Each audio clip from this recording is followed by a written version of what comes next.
พี่น้องมาเช็คเบิ่งมะม่วงพี่น้องเอ๋ย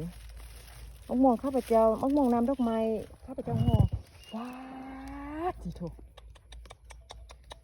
หน่วยใหญ่กระดอกกระเดียพี่น้องเอ้ยเบิ่งไหมฮะนะหน่วยบักใหญ่หน่วยนี้ประมาณครึ่งกิโลพุ่นละพี่น้องนี่ครึ่งกิโลพวกข้าพเจ้ากำลังเบิ่งว่าตัวใดเป็นตาเอาไปไว้กินเลือกกินจังไปขายเด้อพี่น้องโมเมนต์ว่าสิขายเด้อ หรือว่ามีออเดอร์ก็จะไปขายเนาะน้ำดอกไม้พี่น้องน้ำดอกไม้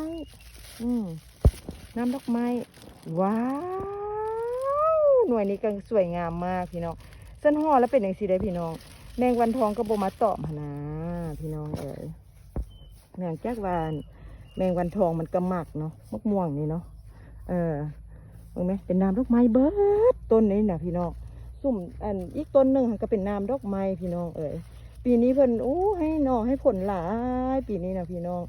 ตัวเดียวเป็นเอากระเด็ดที่มันนี่เอ้ยโนมันเวิร์กละลงไหมพี่น้องติดตะแพงบึงหน่วยใหญ่ก็ง่ายแค่ใหญ่แบบโบเพื่อโม่เพื่อคู่พี่น้องหน่วยนี่ครึ่งกิโลเพื่อละพี่น้องตายบุครึ่งกิโลก็สิประมาณ7 ขีดว้าวนี่จะกินเฮิมก็กินได้เลยพี่น้องงามไล่กระจนแตกเลยพี่น้องมึงดูเอาตัวฟ้ามันมาพูนะป่านมะม่วงฟ้าลั่นพูนะมันนั่นมันแห้งเนาะพี่น้องเนาะมันกระแตกป้าพี่น้องงามดอกไม้นี่นะเช็คเบิกตัวนั้นเด็ดอันมันจุยูดินพูนะนี่จุยูดินพูนะเป็นปลาล่ำปลาเหลือพี่น้องปีนี้นะเป็นปลาล่ำปลาเหลือบ่ได้ไก่กันพี่น้องเนี่ยแต่ว่าปลูกให้งามปลูกอันนั้นเนาะปีนี้ถือว่าพอใจเนาะ2 ต้นนี้80 ปลายหน่วยพี่น้อง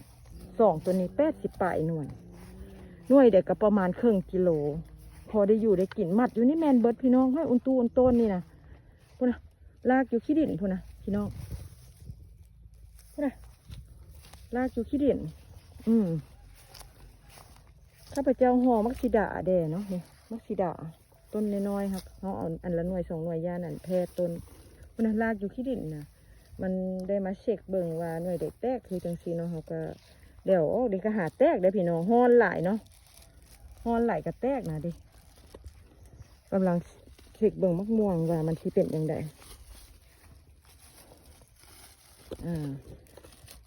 งามถ้าบ่ห่อนะพี่น้องแมงวันทองเข้าแมงวันทองหันเข้าได้พี่น้องมันบ่ห่อฉะนั้นตรงได้ห่อแล้วก็ลูกงามลูกสวยนะพี่น้องปีนี้ก็ยังว่าเป็น80 ปลายหน่วยอุ้ยอันพอใจบ่พอใจเพิ่นงามหลายพี่น้องเป็นหลายนี่เพิ่งพูดนะอยู่พื้นดินอันมะม่วงบ่ได้ห่อให้ก็เยอะพี่น้องเอ๋ยมะม่วงบ่ได้ห่อก็เป็นปลาล่ำปลาเหลือแตกอีกวะโธ่พร้อมบ่มสุขาต้นไหลกับโบเวิร์กนะพี่น้องเอาพร้อมบ่มไปบ่มบอกข้าพเจ้าเพิ่นสิเด็ดเพราะว่าเพิ่นมากน้ำดอกไม้พี่น้องชนิดอื่นเพิ่นก็บ่ปลูกเพิ่นมากกินน้ำดอกไม้พวกข้าพเจ้านี่นะกินน้ำดอกไม้กับปลูกน้ำดอกไม้เนาะพี่น้องเนาะเอาตามใจเขาเนาะเขามากอะไรเขาปลูกอันนั้นว่าซีซาพี่น้องอันเขาบ่มักเขาก็บ่ปลูกเห็นไหมแต่ละตู้ได้เอาไม้คำไว้เลยพี่น้องอยู่หน้าเฮือนของข้าพเจ้านี่แหละอยู่สวนนี่แหละพี่น้องลูกมีของข้าพเจ้านี่ก็งามเลยลูกมีสีบัวพี่น้องงามคู่แฝด